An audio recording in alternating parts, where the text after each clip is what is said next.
Hello दोस्तों, स्वागत है आप सभी का आपके अपने YouTube channel white page exam पर। तो दोस्तों मैं हूं साजिद और दोस्तों आज फिर मैं हाजिर हूं आपके सामने एक नई क्लास के साथ।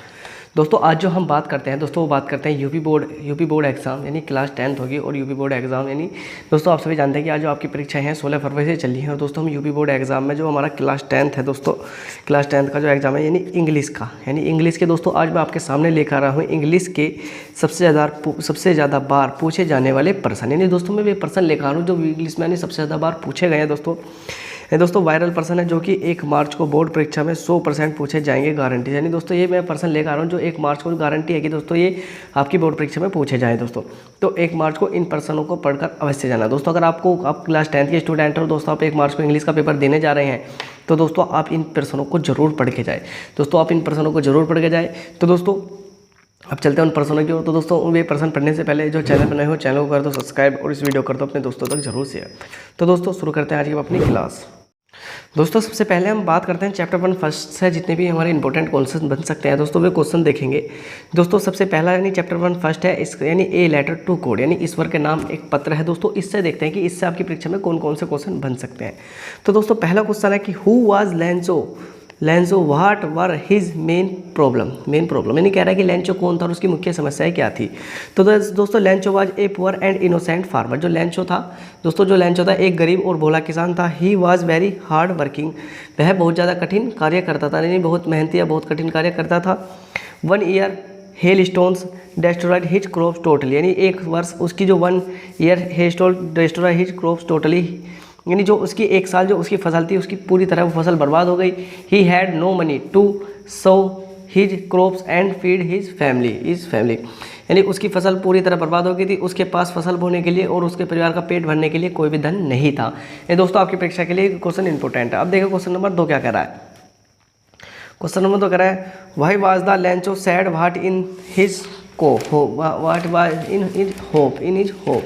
ये दोस्तों कह रहा है कि जो लेंचो था why was Lencho sad what is hopes यानी दोस्तों इसमें कह रहा है कि लेंचो क्यों दुखी था और उसकी क्या आवश्यकताएं थी। यानी दोस्तों कह रहा है कि लेंचो क्यों दुखी था और उसकी क्या आवश्यकताएं थी, इसके बारे में पूछा है नहीं कि उसकी क्या आवश्यकता या क्या आशा थी। तो दोस्तों Lencho had a great problem Lencho has a great problem यानी लेंचो के सामने एक बड़ी समस्या थी। वंस हेल स्टोन रनिड लेंचोस क्रॉप्स एंटरली यानी क्या कह रहा है दोस्तों, वो कह रहा है कि लेंचो के सामने एक बड़ी समस्या थी। एक बार ओलावृष्टि ने लेंचो की फसल पूरी तरह से बर्बाद कर दी थी। सो ही वाज सैड, इस वजह से वह दुखी था।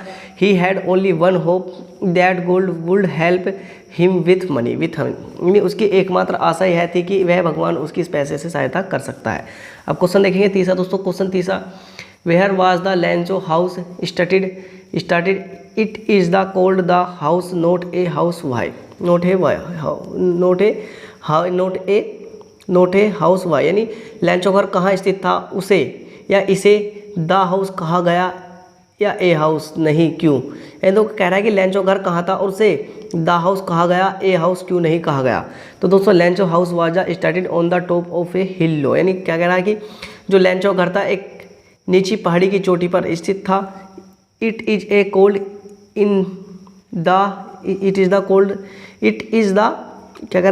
कोल्ड दोस्तों ये द है क्या दोस्तों, इसे हम द सही कर लेंगे एक बार। ये क्या है दोस्तों, it is the cold the house because it was on the only house in the entire valley यानी कह रहा है कि क्योंकि वह पूरी घाटी में उसे द हाउस इसलिए कहा गया क्योंकि वह पूरी घाटी में केवल अकेला ही घर था। अब देखिए दोस्तों अगला क्वेश्चन कह रहा है कि what did Lencho feel when it the began stone यानी what did Lencho feel when it began to rain यानी जब बारिश शुरू हुई तो लेंचो को कैसा महसूस हो रहा था। तो Lencho felt very happy when it began to rain यानी क्या कह रहा है दोस्तों, इसमें कह रहा है कि लेंचो जब बारिश शुरू हुई तो लेंचो बहुत खुश हुआ। He went out to fleece of on the rain यानी बहुत खुश हुआ यानी वह बारिश का आनंद लेने के लिए घर से बाहर निकल गया। Those drops of rain were promising him of a god harvest, यानी वर्षा की बूंदें उसे अच्छी फसल का विश्वास दिला रही थी, यानी जो वर्षा की बूंदें थी उसे अच्छी फसल का विश्वास दिला रही थी। तो दोस्तों इससे यानी 4 क्वेश्चन है कि जो कि आपकी परीक्षा के लिए इंपॉर्टेंट हो सकते हैं। अब दोस्तों चलते हैं कि हमारा जो और चैप्टर है यानी उनसे, और जो चैप्टर है उनसे हमारे कौन कौन से क्वेश्चन इंपॉर्टेंट हो सकते हैं।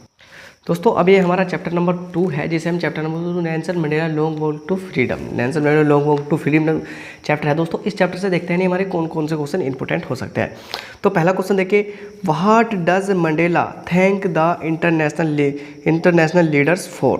क्या कह रहा है दोस्तों, मंडेला अंतर्राष्ट्रीय नेताओं को किस लिए धन्यवाद देते हैं, किस लिए धन्यवाद करते हैं।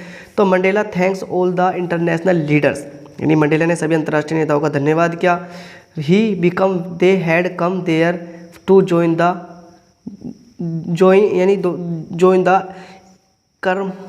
केयर मनी विथ हिज यानी दोस्तों हिज कंट्रीमैन यानी क्या कह रहा है दोस्तों, उनके देशवासियों के साथ समारोह में शामिल होने के लिए, क्योंकि वे उनके देशवासियों के समारोह में शामिल होने के लिए वहाँ आए थे।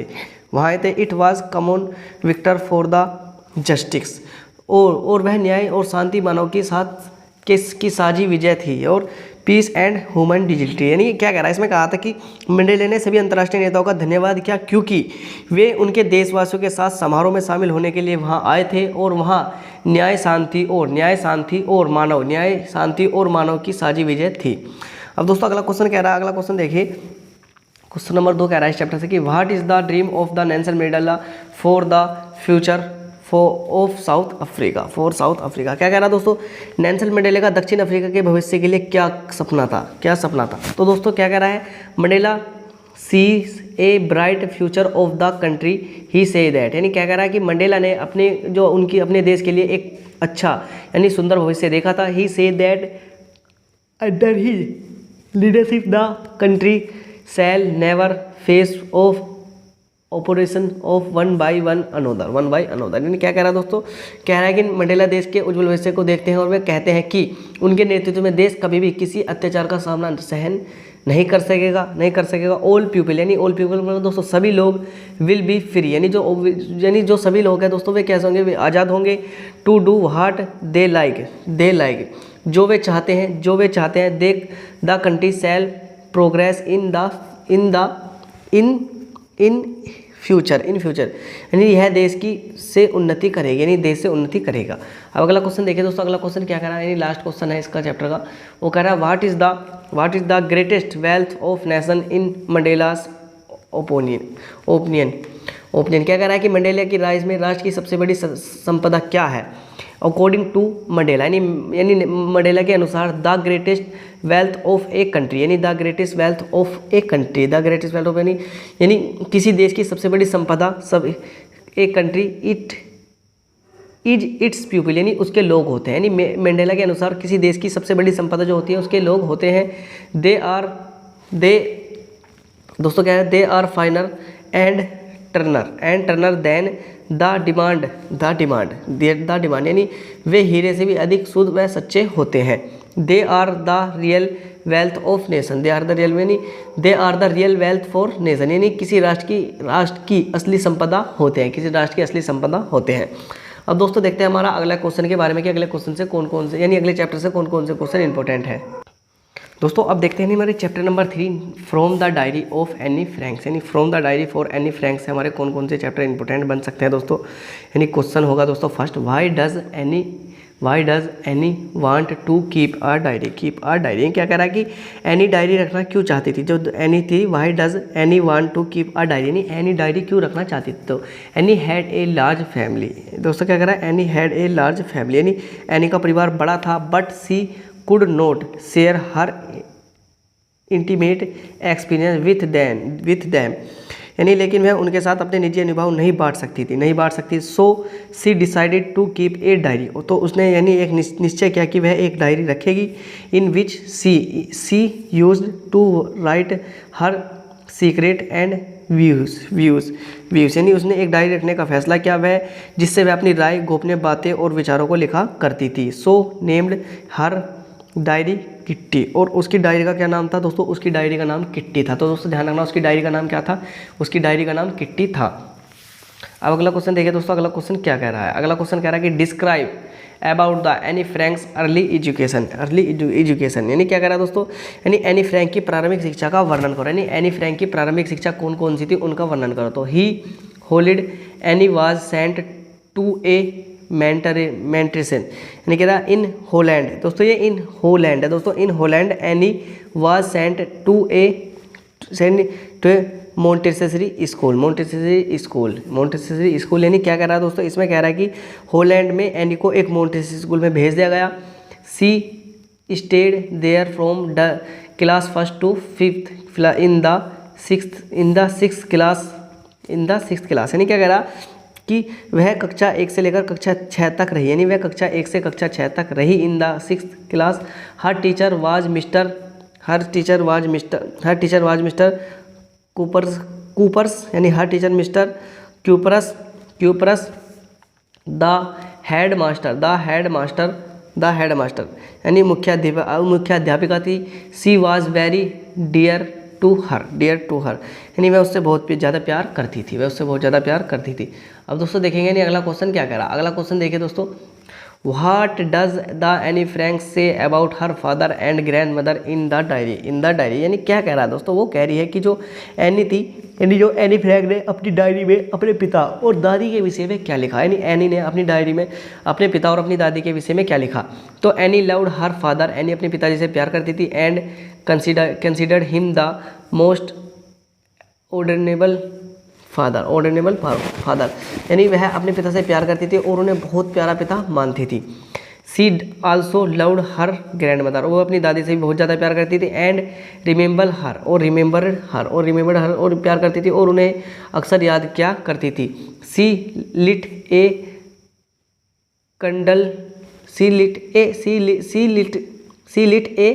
कैंडल, दोस्तों सी ए है candle on her birthday for her, यानी वह उनके जन्मदिन पर उन्हें मोमबत्ती जलाती थी। वह उनके जन्मदिन पर मोमबत्ती जलाती थी। कौन, यानी एनी उनके जन्मदिन पर क्या करती थी, मोमबत्ती जलाती थी। अब दोस्तों देखते हैं अगले चैप्टर से कौन कौन से क्वेश्चन इंपॉर्टेंट है। दोस्तों अब देखिए चैप्टर नंबर 4 है, जिसे हम ग्लैम्पिक्स ऑफ इंडिया कहते हैं। दोस्तों इससे देखेंगे कि हमारे ग्लैम्पिक्स ऑफ इंडिया से हमारे कौन कौन से जो क्वेश्चन है वो इंपॉर्टेंट है। तो दोस्तों इसका पहला क्वेश्चन देखते हैं, question number 1, is bread making still popular in Goa. How do you know, यानी क्या कह रहा है, क्या गोवा में पाव बनाना अभी भी प्रसिद्ध है और आप यह कैसे जानते हैं। तो दोस्तों अब देखते हैं कि यानी इसका उत्तर क्या होने वाला है। दोस्तों sweets and snacks were prepared in Goa on a special occasion, यानी ओसेशंस, यानी क्या कह रहा है, यानी विशेष अवसर पर गोवा में मिठाइयाँ और स्नैक्स बनते थे। Bread making in still very popular in Goa, यानी जो गोवा में पाव रोटी बनाना अभी भी लोकप्रिय है। Marriage girls in Goa are very glad without sweet bread, यानी क्या कह रहा है कि गोवा में शादी के उपहारों का कोई अर्थ नहीं है यदि उनमें मीठी रोटी न रखी जाए। Any party is incomplete without bread, यानी कोई भी पार्टी यानी जो हमारा ब्रेड होता है उसके बिना इनकम्प्लीट यानी अधूरी होती है। अब दोस्तों देखते हैं इसका अगला क्वेश्चन क्या कह रहा है। तो दोस्तों अगला क्वेश्चन कह रहा है कि how is a baker important for party or a feast in Goa, कह रहा है गोवा में किस पार्टी या उत्सव के लिए बेकर किस प्रकार महत्वपूर्ण होता है। तो baker is a very important in the village of the Goa, ये जो बेकर है गांव के लिए बहुत ही महत्वपूर्ण होता है। एनी पार्टी और फीस्ट इनकम्प्लीट विदाउट ब्रेड, यानी क्या कह रहा है कि कोई भी पार्टी या उत्सव जब तक पूरा नहीं होता जब तक उसे ब्रेड या रोटी ना परोसी जाए। Marriage gifts are in Goa without sweet and bread on her bowl, यानी उसे रोटी ना परोसी जाए। गोवा में शादी के अवसरों पर कोई उपहार नहीं दिया जाता, उसे मीठी रोटी या बोल ना रखी जाए। यानी दोस्तों एक बार और करेंगे, baker is very important in the village of Goa, यानी क्या कह रहा है कि जो बेकर है गाँव के लिए बहुत ही महत्वपूर्ण होता है। एनी पार्टी और फेस्ट इन इम्पोर्टेंट विदाउट ब्रेड, यानी कह रहा है कोई भी पार्टी या उत्सव जब तक पूरा नहीं होता जब तक उसमें ब्रेड या रोटी ना परोसी जाए, जब तक रोटी ना परोसी जाए। Marriage girls are meaningless in Goa without sweet bread on और बोल इन और बोल। यानी क्या कह रहा है कि उपहारों का यानी शादी गोवा में शादी के उपहारों का कोई अर्थ नहीं होता जब तक उसे मीठी रोटी है उसमें बोल ना रखी जाए, मीठी रोटी है बोल ना रखी जाए। अब दोस्तों देखते हैं अगले क्वेश्चन की तरफ चलते हैं कि अगला क्वेश्चन कौन सा हो सकता है। दोस्तों अब देखते हैं हमारा ग्लिम्स ऑफ इंडिया है उसका ही एक पोर्शन है, ये है हमारा पोर्शन कुर्ग। दोस्तों कुर्ग से देखते हैं कुर्ग से कौन कौन से क्वेश्चन इंपॉर्टेंट हो सकते हैं। What is Coorg famous for, यानी जो कुर्ग है वो किस चीज़ के लिए प्रसिद्ध है। तो दोस्तों Coorg is a famous for its beauty, brave people and wildlife कह रहा है कि जो कुर्ग है अपनी सुंदरता, वीर पुरुष अन्य और वन्य जीवों के लिए प्रसिद्ध है। It is very beautiful place like heaven, यानी यह एक बहुत ही सुंदर, यानी यह स्वर्ग के समान बहुत ही सुंदर स्थान है। The entire landscape looks very charming right calls it a place of a heaven. ये दोस्तों इसमें क्या कह रहा है कि जो सारा भ्रदृश्य बहुत ही आकर्षण लगता है, लेखक इसे स्वर्ग का टुकड़ा कहता है, इसे लेखक जो कहता है इसे स्वर्ग का टुकड़ा कहता है। अब दोस्तों देखते हैं अगला question. What is the story about the Coorg कड़वा पीपल्स रिसेंटली, यानी क्या कह रहा है दोस्तों, वो कह रहा है कि व्हाट इज़ द कुर्ग यानी what is the story about the Coorg कड़वा पीपल्स रिसेंटली, यानी क्या कह रहा है कुर्ग के लोगों की उत्पत्ति या वंश के बारे में आप कौन सी कथा प्रसिद्ध है। तो दोस्तों ध्यान रखना, the people of Coorg one of the Greek और अरबिक डिसेंट, यानी क्या कह रहा है दोस्तों, वो कहना चाह रहा है कि जो कुर्ग थे ना दोस्तों, जो कुर्ग थे यानी जो कुर्ग के व्यक्ति हैं कि उत्पत्ति मिस्र और अरब से है या मिस्र या अरब की है। The story goes that watt A part in A Alexander's army settle here, यानी क्या कह रहा है कि सिकंदर की फौज का एक भाग वहाँ बस गया था। इट्स रिटर्न बिकम इम्पॉसिबल, यानी इन आदमियों का स्थानीय लोगों से यानी वहाँ बस गया था, इसकी वापसी असंभव हो गई थी। So there people married among the local, यानी इन आदमियों ने स्थानीय लोगों से शादी कर ली। और एक दूसरी कहानी यह है कि यहाँ लंबा काला कोट पहनते हैं खूफिया के समान, जिसे अरबों कुर्दों का द्वारा पहना जाता है। ये दोस्तों ध्यान रखना, इनकी उत्पत्ति अरबों और ग्रीक से मानी जाती है। अब दोस्तों देखते हैं इस चैप्टर का आखिरी क्वेश्चन है कि यानी और क्या कह रहा है इसमें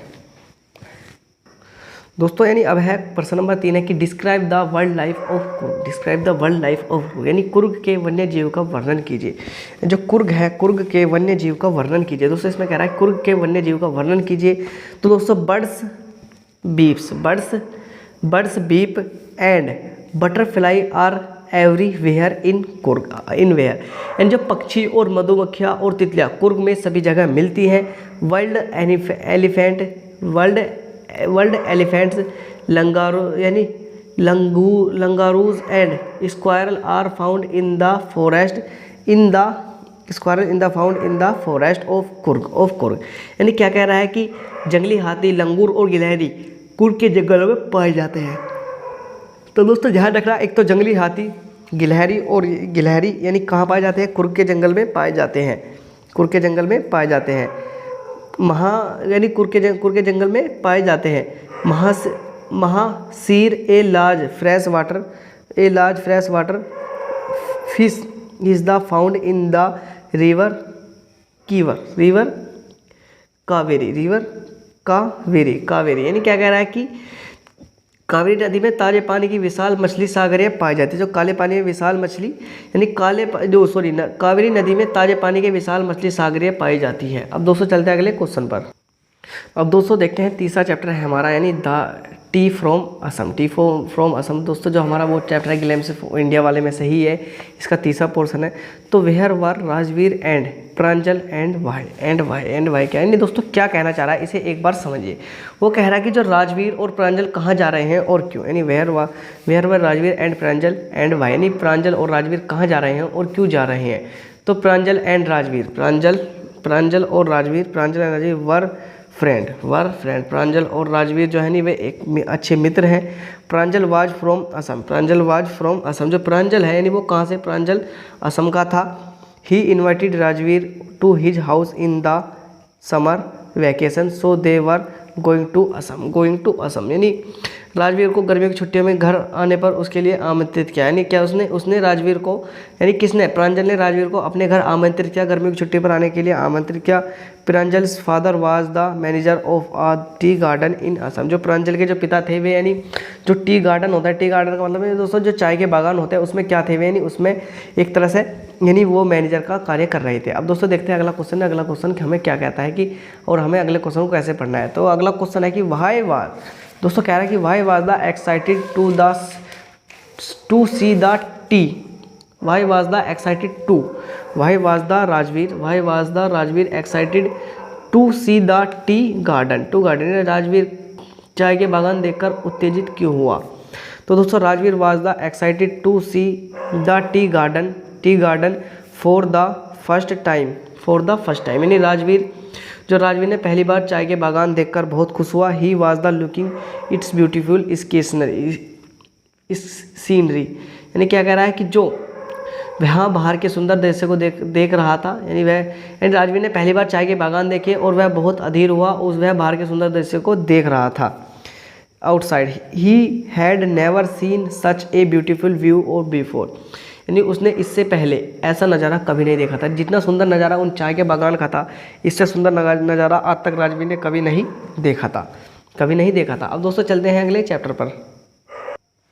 दोस्तों अब देखते हैं हमारा चैप्टर नंबर 5 स्टार्ट होता है, मैडम राइड्स द बस। अब दोस्तों देखते हैं इसका पहला question, what was the favourite pastime of Valli, यानी क्या कह रहा है, वल्ली का समय बिताने का सबसे पसंदीदा सबसे अच्छा तरीका क्या था।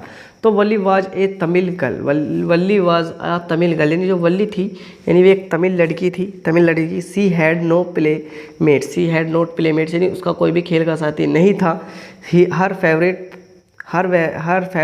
Past time was to stand in the door of her house और हाउस, यानी क्या कह रहा है कि घर के दरवाजे पर खड़ा होना उसका सबसे अच्छा समय बिताने का सही तरीका था।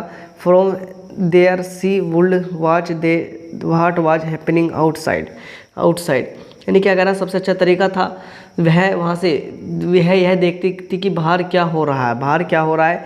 इन this way she got many experience, और यह इस प्रकार वह काफ़ी अनुभव प्राप्त करती थी। अब देखिए दोस्तों दूसरा क्वेश्चन क्या कह रहा है। दोस्तों क्वेश्चन समझिए, दूसरा क्वेश्चन क्या कह रहा है, what was the valleys deepest desire, यानी क्या कह रहा है, वल्ली की तीव्र या गहरी इच्छा क्या थी। तो Valli deepest desire was a ride the bus, यानी वल्ली की जो बस से सवारी करने की एक गहरी इच्छा थी। This desire become strong and stronger, यानी क्या कह रहा है, यह इच्छा और बलवती हो गई थी, अर्थात बढ़ती गई थी, यानी वह इच्छा और भी अधिक बढ़ती गई थी।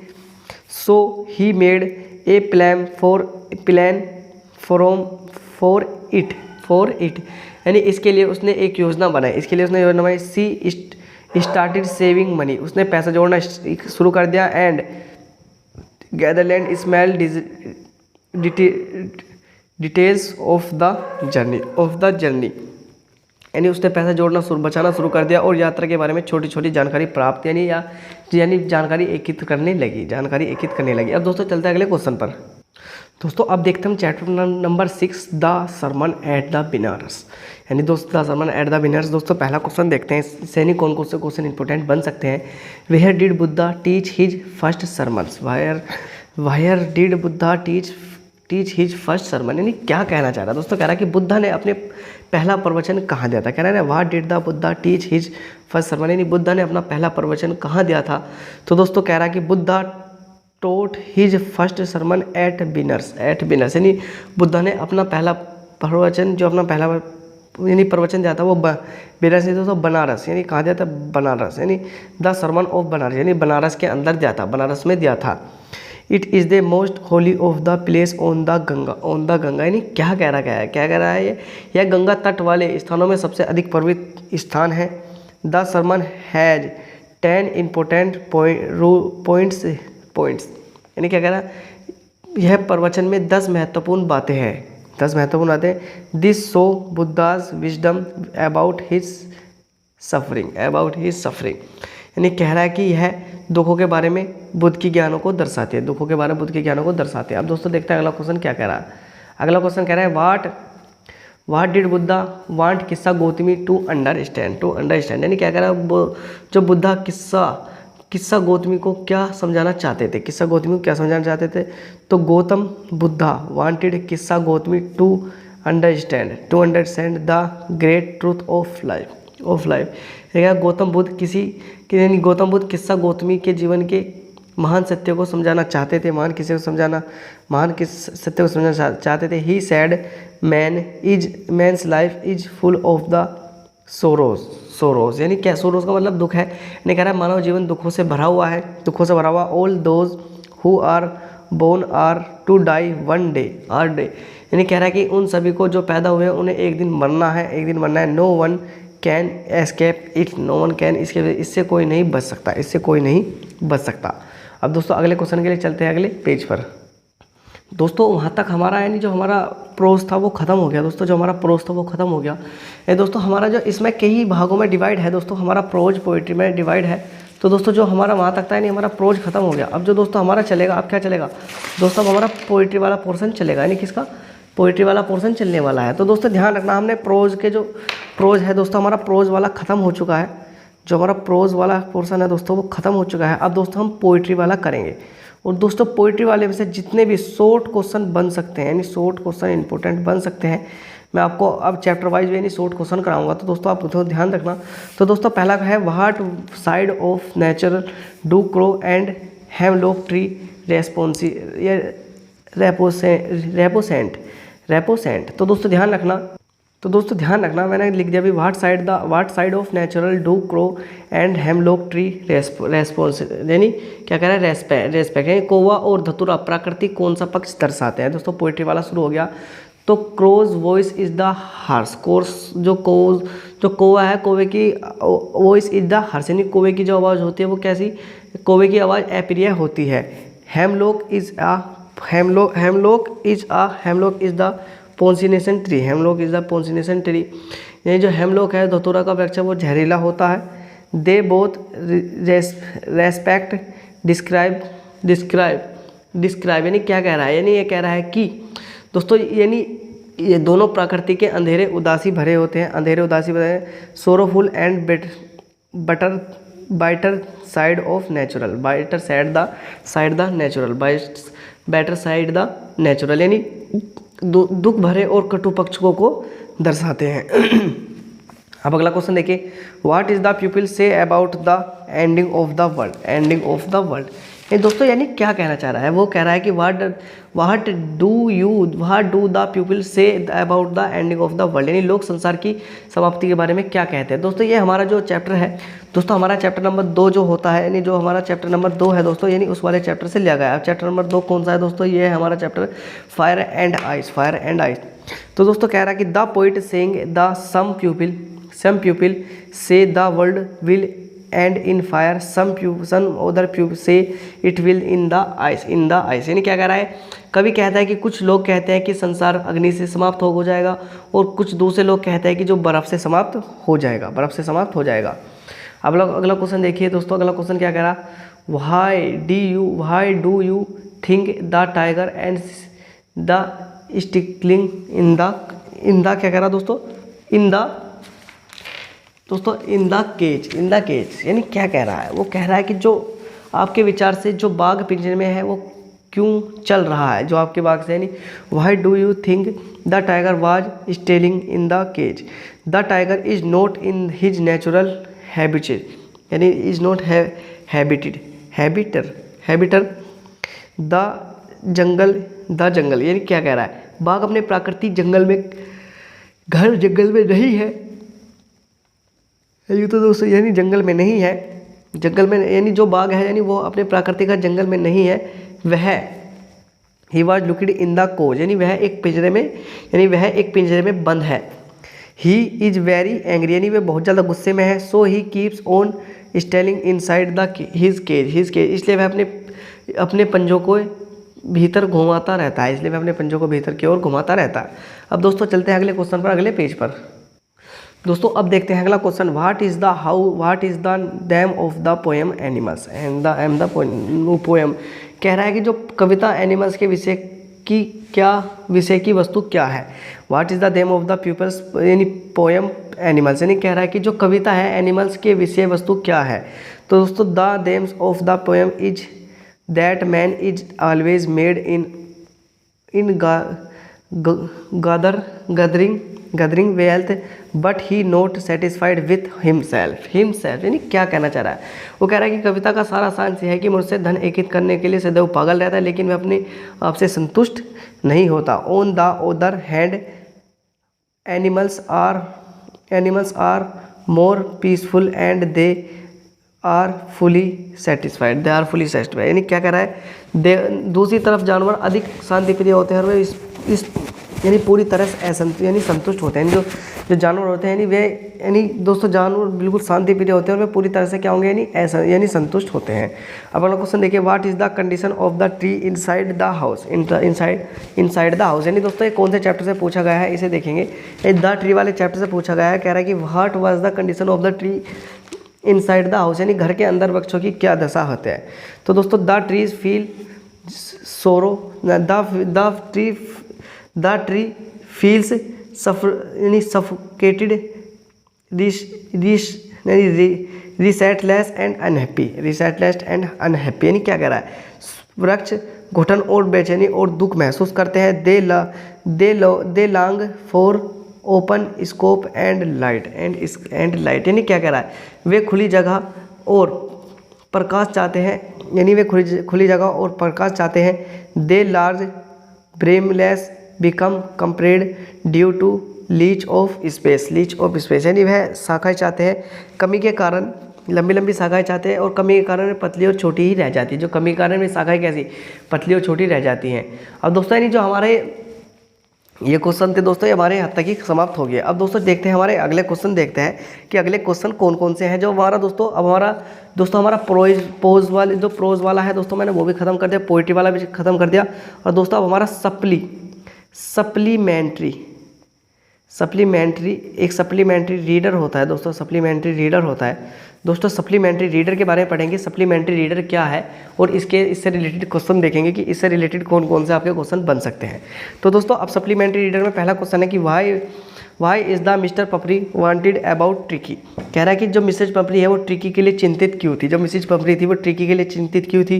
Tricky had become very fat, जो ट्रिकी था यानी वो मोटा हो गया था। It's I had become red, यानी उसकी आंखें तो वो लाल रहने लगी थी।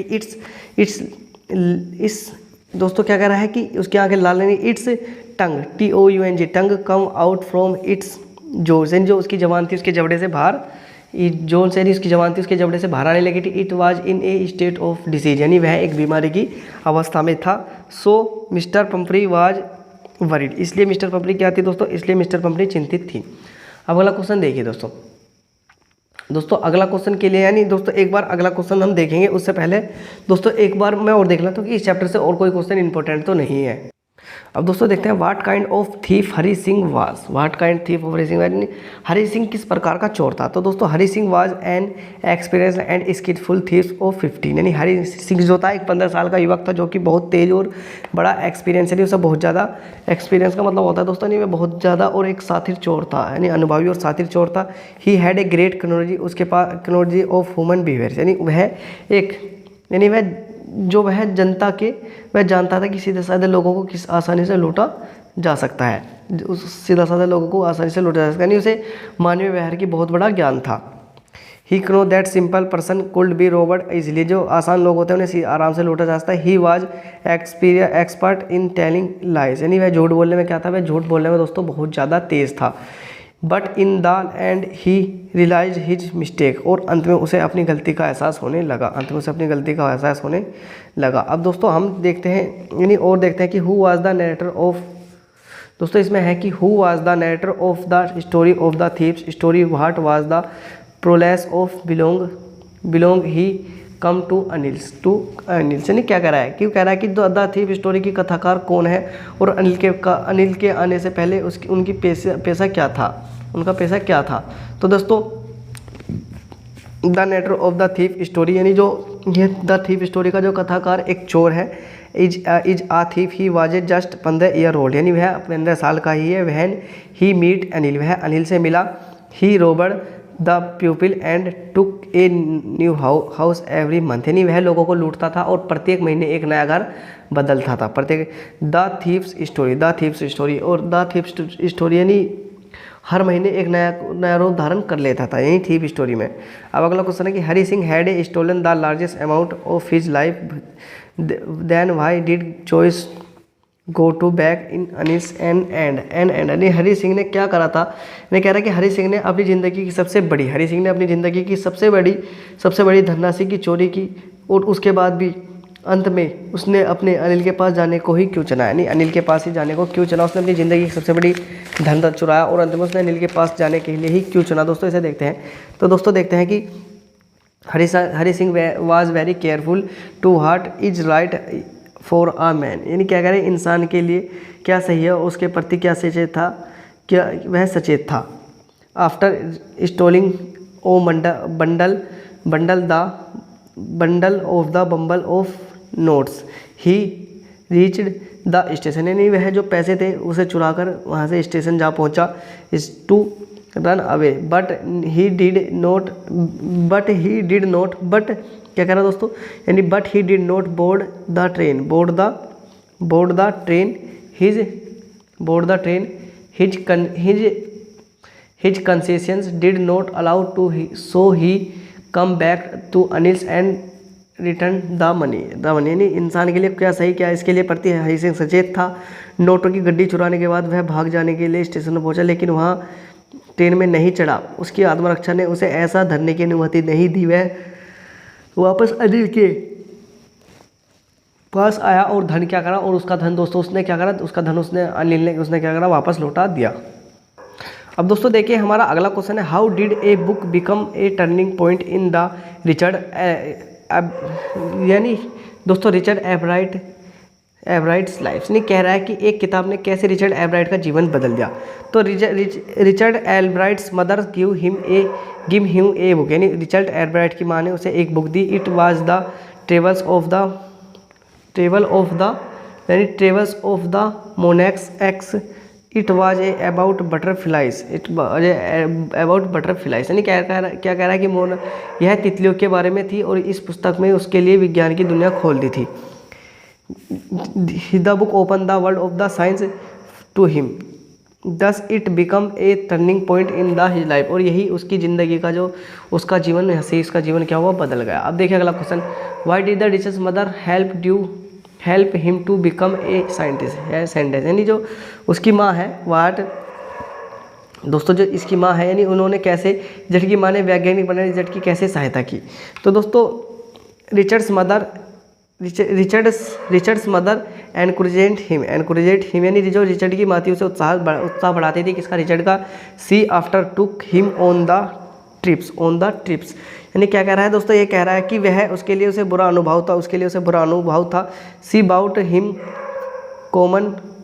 कोमर टेलीस्कोप, यानी उसने सीखा कि विजेता, यानी दोस्तों उसने यानी एक बार और देखिए, हिम ट्राइब्स सी बाउट हिम कैमरा, यानी उसने कैमरा खरीदा, टेलीस्कोप खरीदा एंड माइक्रोस्कोप खरीदा and other things which helped him a many ways, यानी उसने बहुत सारी चीज़ खरीदी जिसमें कैमरा, ट्राइपॉड दोस्तों, यानी टेलीस्कोप था, माइक्रोस्कोप था, खरीदे जिससे उसकी और यानी जो उसका रास्ता था उसे और आसान बना सके। अब अगला question, why was the Matilda always unhappy after the marriage, यानी दोस्तों वो क्या कहना चाह रहा है, वो कह रहा है कि जो मटिंडा है यानी वो शादी के बाद में दुखी क्यों रहती थी। जो मटिंडा है वो शादी के बाद में दुखी क्यों रहती थी, मटिंडा सदैव शादी के बाद में उदास या दुखी क्यों रहती थी दोस्तों। तो Matilda was a very pretty woman, जो मटिंडा थी यानी वह वेरी प्रीटी वोमैन, जो मटिंडा एक बहुत सुंदर महिला थी। She was proud of her beauty, उसे अपनी सुंदरता पर क्या था, घमंड था। She had a big dream, उसका क्या दोस्तों, उसका एक बड़ा सपना था। She want to be rich and famous, she demand of a good house and jewellers, यानी वह अच्छा दोस्तों अच्छे सोने वगैरह पहनना भी चाहती थी। But she was born in a poor family, लेकिन वह क्या हुई, लेकिन वह एक गरीब परिवार में पैदा हुई थी, गरीब परिवार में पैदा हुई थी। In a poor family she was not satisfied with her fate, यानी वह पर लेकिन वह अपने जो दोस्तों जो यानी हमारा यानी वह अपने आप से खुश नहीं थी। वह अपने आप से खुश क्यों नहीं थी दोस्तों? क्योंकि वह एक गरीब परिवार में पैदा हुई थी, इसलिए वह अपने आप से ना खुश थी। सो सी ऑलवेज अनहैप्पी, और इसलिए वह हमेशा क्या रहती थी, हमेशा दुखी रहा करती थी, हमेशा क्या करती थी, दुखी रहा करती थी। दोस्तों अब देखते हैं हमारा लास्ट क्वेश्चन है, फॉर व्हाट रीज़न इज भोली सेंट टू स्कूल। दोस्तों जो हमारा यानी सप्लीमेंट्री रीडर का लास्ट चैप्टर है भोली चैप्टर, उससे देखते हैं कि उससे कौन सा क्वेश्चन इंपॉर्टेंट बन सकता है। दोस्तों Bholi was sent to school become a primary school, यानी जो भोली थे, भोली को स्कूल इसलिए भेजा क्योंकि वह गांव की लड़कियों के लिए एक स्कूल खुला था। Open the village girls for girls, the tehsildar come to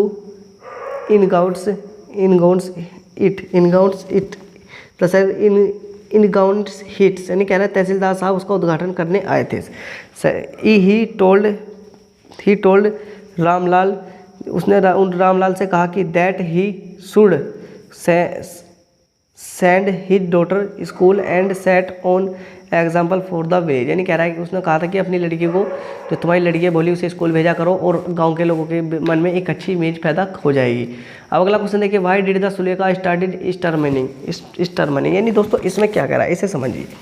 दोस्तों वो कह रहा है कि why did the Sulekha start stammering, Sulekha ने हकलाना क्यों शुरू कर दिया। तो Sulekha could not speak till she was 5, यानी क्या कह रहा है, सुलेखा 5 वर्ष की आयु तक बोल नहीं पाई, अंत में नहीं पाई। At last when he see learn to speak, यानी अंत में वह बोलना शुरू हो गई। अदर चिल्ड्रन लाफ, और जो और बच्चे थे उस पर क्या हुए, हंसने लगे। At her so she talked very little and started stammering, यानी वह यानी उसने एक बार और समझे, Sulekha could not speak till she was 5, ये जब तक सुलेखा 5 वर्ष की नहीं, जब तक वह बोल नहीं पाई। अंत में at last when the learn to speak, यानी अंत में जब वह बोलना शुरू हुई तो उधर चिल्ड्रन लाफ एट हर, यानी और जो बच्चे थे उस पर जो और अलग बच्चे थे दोस्तों उस पर क्या करते थे, उस पर हंसने लगे थे। So she talk very little and started stoner, यानी वह बहुत ज़्यादा आहिस्ता बोलती थी और यानी हकलाया करती थी, और वह क्या करती थी, हकलाया करती थी। तो दोस्तों आपके जो भी हमारी 3 है दोस्तों प्रोज है हमारा, प्रोज के बाद में दोस्तों पोइट्री, और दोस्तों पोइट्री के बाद सप्लीमेंट्री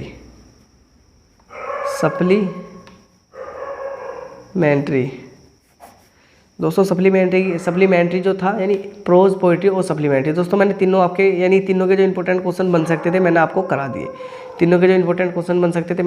दिए। तो दोस्तों आई होप कि आपको क्लास अच्छी लगी होगी, और दोस्तों अगर आपको क्लास अच्छी लगी हो तो आप चैनल को जरूर सब्सक्राइब कर सकते हैं और बेल आइकन को दबा सकते हैं, और दोस्तों इस वीडियो को भी अपने दोस्तों तक जरूर शेयर कर सकते हैं। तो दोस्तों ये क्वेश्चन पेपर में जाने से पहले एक बार पढ़ के जरूर जाना।